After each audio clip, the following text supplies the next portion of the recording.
ती clean chit वेगळी आणि हे वेगळं आहे. अरविंद केजरीवाल आणि इतर 23 जण, त्याच्यामध्ये उपमुख्यमंत्री मनीष सिसोदिया, संजय सिंग जे राज्यसभेचे खासदार आहेत, इतर काही अधिकारी, व्यापारी, या सगळ्यांना सीबीआयनं दिल्ली सरकारचा लिकर पॉलिसी, मद्य पॉलिसी मध्ये घोटाळा झाला या आरोपाखाली अटक केली. जवळजवळ केजरीवालना राज्याच्या मुख्यमंत्र्यांना, एका मुख्यमंत्र्यांना, लोकनियुक्त मुख्यमंत्र्यांना, ज्याचं बहुमत आहे दिल्ली विधानसभेत, त्यांना जवळजवळ फरफटत घेऊन गेले. हे संपूर्ण देशानं पाहिलं. प्रधानमंत्री मोदी, अमित शहा, तेव्हाचे त्यांचे नायब राज्यपाल हे सुद्धा भाजपचे कार्यकर्ते असल्यासारखेच वागत होते. या सगळ्यांनी प्रचंड बदनामीची मोहीम चालवली. केजरीवाल सांगत होते की मद्य पॉलिसीमध्ये कोणताही गैरप्रकार झालेला नाही. तरीही आधी लोकसभा निवडणुका आल्या, केजरीवाल तुरुंगात टाकलं त्यासाठी, जागा जिंकण्यासाठी. मग विधानसभा जिंकायची आहे म्हणून हा विषय त्यांनी लावून धरला. पण काल न्यायालयानं सांगितलं ही संपूर्ण केस इतकी पोकळ आहे, इतकी भंपक आणि इतकी खोटी आहे, ही टिकूच टाकणार नाही. कोणताही पुरावा नाही, कोणती योग्य माहिती नाही, ही केस चालणं शक्य आहे, केस उभी राहणं शक्य आहे. आणि या सगळ्यांची निर्दोष मुक्तता केली, जवळजवळ निर्दोष मुक्तता केली. हेमंत सोरेन यांना सुद्धा मुख्यमंत्री असताना अशा प्रकारेच अटक केली. महाराष्ट्रात अनिल देशमुख गृहमंत्री होते, त्यांना जावं लागलं. नवाब मलिक मंत्री होते, त्यांना जावं लागलं. मला जावं लागलं तुरुंगात. आणि प्रत्येकाला कोर्टानं शेवटी कोणी जामिनावर सुटले, कोणाला निर्दोष सिद्ध केलं, कोणाच्या अटका आमच्यासारख्या बेकायदेशीर आहेत असं ईडी कोर्टाने सांगितलं. पण कालचं चित्र जे होतं हे खरं म्हणजे नरेंद्र मोदी आणि अमित शहा यांना चपराक मारणार. केजरीवाल यांच्या भ्रष्टाचारावर सगळ्यात जास्त आवाज कोणी उठवला असेल तर अमित शहा प्रचारामध्ये आणि नरेंद्र मोदी यांनी उठवला. का तर लोकसभा जिंकायच्या होत्या, दिल्लीतल्या 7, म्हणून त्यांना तुरुंगात टाकलं. दिल्लीची विधानसभा त्यांच्याकडून काढून घ्यायची होती, ती भाजप विरोधात होती, म्हणून त्यांना केजरीवालला तुरुंगात टाकायचं होतं. हे काल सिद्ध झालेलं आहे. ज्या सीबीआय अधिकाऱ्यांनी बेकायदेशीरपणे पुरावे नसताना केजरीवाल आणि त्यांच्या लोकांना अटक करून तुरुंगात टाकलं, खरं म्हणजे सरकारनं, गृहमंत्रालयानं त्या सीबीआय अधिकाऱ्यांवरती कारवाई केली पाहिजे, निलंबन केलं पाहिजे आणि त्यांच्यावर खटले चालवले पाहिजे. छगन भुजबळ 22 महिने तुरुंगात होते, निर्दोष सुटले. ज्याने हे कृत्य केलं त्या ईडी अधिकाऱ्यांवर, सगळ्यात आधी किरीट सोमय्यावर कारवाई व्हायला पाहिजे. तुमच्यावरती जेव्हा आरोप झाले, अर्थात कोर्टानं सोडलं, तेव्हा तुम्ही कसे तडफडत तळमळत कोर्टात गेलात? मग दुसऱ्यांना इज्जत आणि अब्रू नाही का? छगन भुजबळ यांच्या बाबतीत सुद्धा ते निर्दोष सुटलेले आहेत. मग ते ईडीचे अधिकारी, त्यांच्यावर काय कारवाई झाली? खोटे पुरावे आणि खोटे गुन्हे दाखल केल्याबद्दल ज्याने आरोप केले ते भाजपचे जे लोक आहेत, किरीट सोमय्यांसारखे, त्यांच्यावरती काय कारवाई झाली? आमच्यावरती आरोप करणाऱ्यांची काय कारवाई झाली? त्याचप्रमाणे केजरीवाल यांच्यावर प्रधानमंत्री मोदी आणि शहाने आरोप केले आणि त्यांच्या दबावाखाली सीबीआयनं कारवाई केली. त्याच्यामुळे एकतर नरेंद्र मोदी आणि अमित शहाने माफी मागायला पाहिजे. नरेंद्र मोदी आणि अमित शहाने केजरीवालची माफी मागायला पाहिजे आणि ज्या अधिकाऱ्याने दबावाखाली येऊन हे कृत्य केलं त्यांना निलंबन करून त्यांच्यावरती खटला दाखल केला पाहिजे. तसंच प्रकरण आहे शिखर बँक घोटाळ्याचं. अजित पवार आणि सुनेत्रा पवार यांच्यावर आरोप होते आणि आता न्यायालयात क्लोजर रिपोर्ट फाईल केला. बघा, क्लोजर रिपोर्ट हा करावाच लागेल, कारण त्या आता डेप्युटी सीएम झालेल्या आहेत. आणि हे सगळे भ्रष्टाचारासंदर्भातले क्लोजर रिपोर्ट व्हावे म्हणून अजित पवारांसह 40 लोक हे भाजपच्या वळचणीला गेले. पण अजित पवार असताना क्लोजर रिपोर्ट झाला नाही. लक्षात घ्या, अजित पवार साहेब असताना जरंडेश्वर साखर कारखान्याचा विषय बंद झाला नाही. तो दिल्लीला फाईल गेली की हा रिपोर्ट क्लोज करूया. अमित शहानी त्याच्यावरती नव्याने चौकशी करा असा केंद्रीय सहकार मंत्रालयाचा शेरा मारून ती परत पाठवल्यामुळे अजित पवार अस्वस्थ होते. अजित पवारांची अस्वस्थता त्यातून होती आणि त्यातून त्यांना परत माघारी जायचं होतं. ज्या कारणासाठी मी भाजप बरोबर आलो ती फाईलच बंद होत नसेल तर मग अशा करता थांबायचं. जरंडेश्वर कारखान्याच्या फाईल विषयी बोलतोय.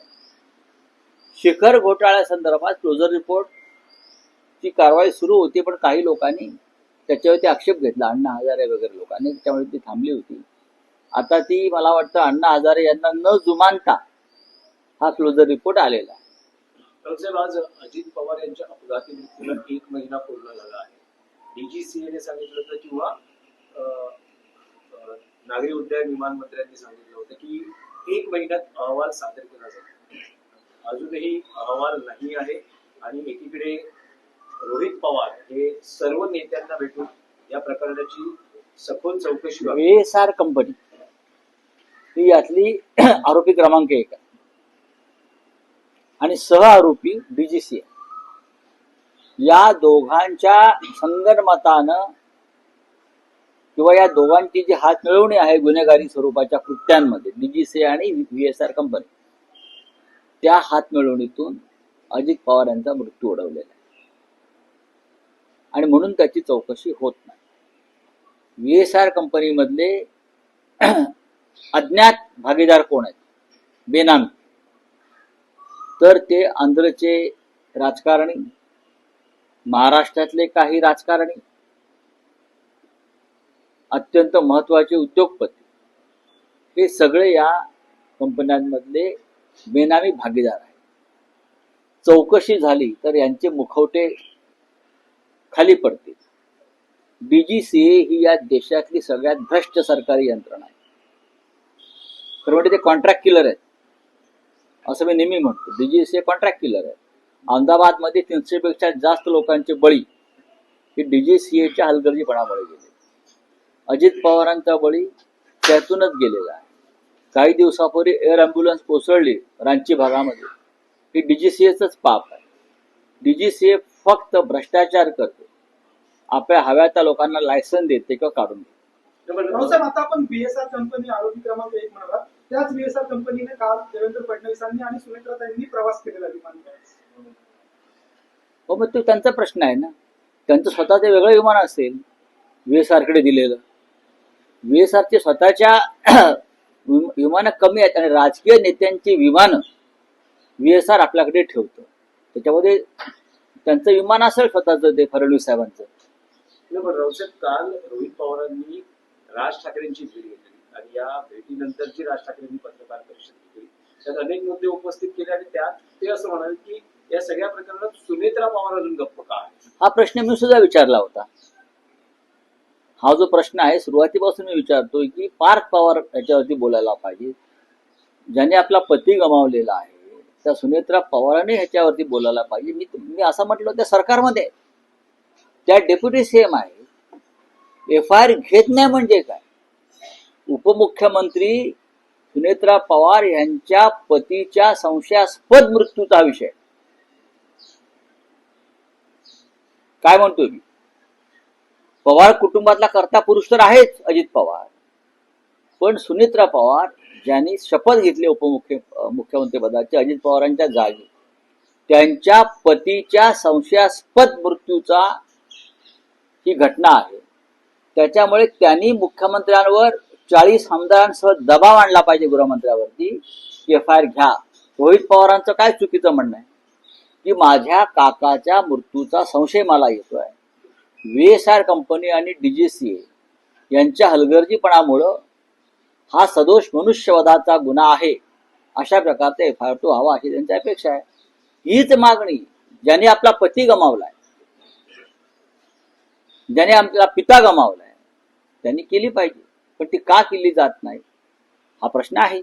हा अपघात धोक्यानं की धोक्यानं असं देखील राज ठाकरे नाही, म्हणतात. ठीक धोका आहे. नेमका कोणी दिला? आणि त्याच्यावरती खूप वेळा आपण बोललो. राज्यसभेला काल पवारसाहेबांची भेट घेतली होती. काही चर्चा झाली राज्यसभेच्या रा- इस्पितळात आहेत माननीय शरद पवार साहेब, त्यांच्यावरती उपचार सुरू आहे. त्याच्यामुळे ती राजकीय चर्चा करण्याची जागा नाही. त्यांच्याने माझे व्यक्तिगत नात्याचे संबंध आहेत पहिल्यापासून राजकारणात येण्याआधीच्या पासून. काल त्यांना भेटलो, त्यांच्या प्रकृतीची काळजीपूर्वक चौकशी केली, माझ्याशी ते बोलले अनेक विषयावर. हे खरं आहे. इतर सुद्धा काही लोकांची तेव्हा दिल्लीतून पुन्हा सुरू होती तिथे, त्या संदर्भात एक संवाद झाला, तुम्हाला माहिती आहे. आणि पवार साहेबांची प्रकृती आता स्टेबल आहे.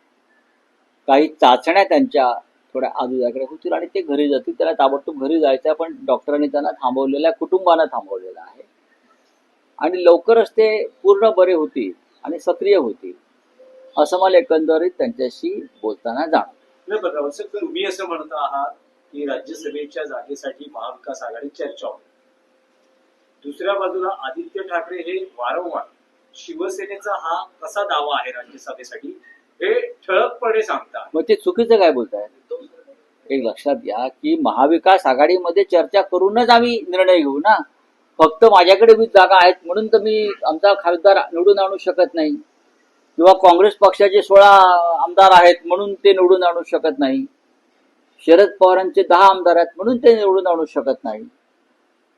त्याच्यामुळे प्रत्येकाचा दावा आहे, प्रत्येकाला वाटतं आमच्याशिवाय निवडून येणार नाही. एकत्रित बसून आपापल्या दाव्यांवरती चर्चा करणं आणि निर्णय घेणं हा त्याच्यावरचा मार्ग आहे. त्याच्यामुळे आदित्य ठाकरे जे बोलतात ते बरोबर आहे. प्रत्येकाचा खासदार निवृत्त झालाय. फक्त शिवसेनेचाच झालाय का? नाही, शिवसेनेचा झालेला आहे. आमच्या प्रियंका चतुर्वेदी निवृत्त झाल्या, राष्ट्रवादी काँग्रेसकडून शरद पवार आणि फौजिया खान निवृत्त झाल्या, काँग्रेसकडून रजनीताई पाटील निवृत्त झाल्या. त्याच्यामुळे प्रत्येक जण म्हणतो की आमचा खासदार निवृत्त झाला, आमचा दावा. असं नसतं. ते एकत्र बसूनच विधान परिषद आणि राज्यसभेबाबतचा निर्णय घेतला जाईल आणि त्या संदर्भात चर्चा सुरू आहे. तुमच्याबद्दल देखील त्यांनी संदर्भ दिलाय की शरद पवार हे सर्वाधिक आदरार्थी आहेत आम्हाला, परंतु ही जागा आमची आहे. जर कोणी मोठं नाव आणलं तर पुढच्या वेळेला काँग्रेसने मोठं नाव आणलं तर आम्ही संजय राऊतांची जागा द्यायची का, असा सवाल दिला. बरोबर. मी काय म्हणतोय, आदित्य ठाकरे यांचं जे कालचं वक्तव्य आहे ते अत्यंत योग्य आहे. शिवसेना हा प्रादेशिक पक्ष आहे. आम्हाला आमचा आवाज राज्यसभेमध्ये उठवण्यासाठी किमान 2 खासदारांची तरी गरज असते. मी एकटा तिथे काही करू शकत नाही. सपोर्टला कोणतरी लागतो, टाळ वाजवायला, झांजा मारायला, तुतारी वाजवायला, एक मागे लागतो. 2 खासदार असणं प्रादेशिक पक्षाची ही आमची गरज आहे. काँग्रेस पक्षाचे 25 खासदार आहेत, त्यांच्यासाठी अनेक राज्य आहेत, निवडून आणण्यासाठी, असं मी म्हणतोय. प्रश्न फक्त माननीय शरद पवार साहेबांचा आहे. शरद पवार साहेबांचा मेडिकल रिपोर्ट आता जो येईल, सुप्रियाताई सुळे चर्चा करतील, जयंतराव पाटील चर्चा करतील, आम्ही एकत्र बसून निर्णय घेऊ. पण आदित्य ठाकरे म्हणतात ते बरोबर आहे, त्या चुकीचं काय? उद्धव साहेब स्वतः राज्यसभेसाठी इच्छुक आहेत? अजिबात नाही. माननीय उद्धव साहेबांनी अशी इच्छा कधी व्यक्त केलेली नाही. ते आमच्या पक्षाचे सर्वोच्च नेते आहेत, शिवसेना पक्ष प्रमुख आहेत. महाविकास आघाडीतल्या सर्वच घटकांची इच्छा आहे की त्यांनी पुन्हा विधिमंडळात जावं आणि तिन्ही पक्षाच्या आमदारांना कायम मार्गदर्शन करावं. ही सगळ्यांची आमची इच्छा आहे. पंतप्रधान नरेंद्र मोदींनी काँग्रेसवर टीका केली की काँग्रेस आता विरोधाचा पूल फुंकला आहे. मोदींकडे फार गांभीर्याने घेऊ नका. केजरीवाल के साथ कायदे को क्लीन चिट मिली है। अरविंद केजरीवाल जी को कल स्पेशल कोर्ट ने लगभग बाइज्जत बरी किया. उनके साथ मनीष सिसोदिया जी और 23 लोग है महत्वपूर्ण. जिस तरह से सिर्फ दिल्ली की विधानसभा केजरीवाल और उनके पार्टी के हाथ से निकालने के लिए या लोकसभा चुनाव जीतने के लिए जिस प्रकार से लोगों ने चुनी हुई एक सरकार और मुख्यमंत्री को बदनाम किया गया। जिस तरह से एक सिटिंग चीफ मिनिस्टर को सीबीआई ने घर से पकड़कर घसीटकर जेल तक लेके गए, ये बहुत ही चित्र डरावना था, हाँ, चिंताजनक था देश के लोकतंत्र के लिए, संविधान के लिए। और ये सब किसने किया? ये हो गया देश के प्रधानमंत्री नरेंद्र मोदी जी और गृह मंत्री अमित शाह जी और लेफ्टिनेंट गवर्नर उस वक्त के जो थे, हाँ, उनके आदेश, उनके मर्जी से हुआ। ये बहुत ही चित्र गंभीर था। जिस तरह से कल केजरीवाल जी रो पड़े, आपने देखा होगा कि कितना सदमा उनको पहुंचा था उस वक्त। तो अब मेरी ये मांग है, जिस प्रकार से आपने गलत काम किया, सरकार ने, केंद्र सरकार के आदेश से सीबीआई ने, सबसे पहले नरेंद्र मोदी और अमित शाह ने केजरीवाल जी की माफी मांगनी चाहिए। आप जिम्मेदार हैं, सीबीआई आपके अधीन है, तो नरेंद्र मोदी जी और अमित शाह जी ने केजरीवाल जी की माफी मांगनी चाहिए। दूसरी बात, जिस सीबीआई अधिकारी और अफसर के आदेश से ये हुआ है, उसका निलंबन, उसका सस्पेंशन होकर उनके ऊपर भी केस चलनी चाहिए, झूठा मुकदमा डालने का। बीजेपी की आम आदमी पार्टी बी टीम है, ऐसा कांग्रेस आरोप लगा रही है कि उनको बिल दी है, क्या बोलते हैं? ठीक है, राजनीतिक आरोप होते हैं,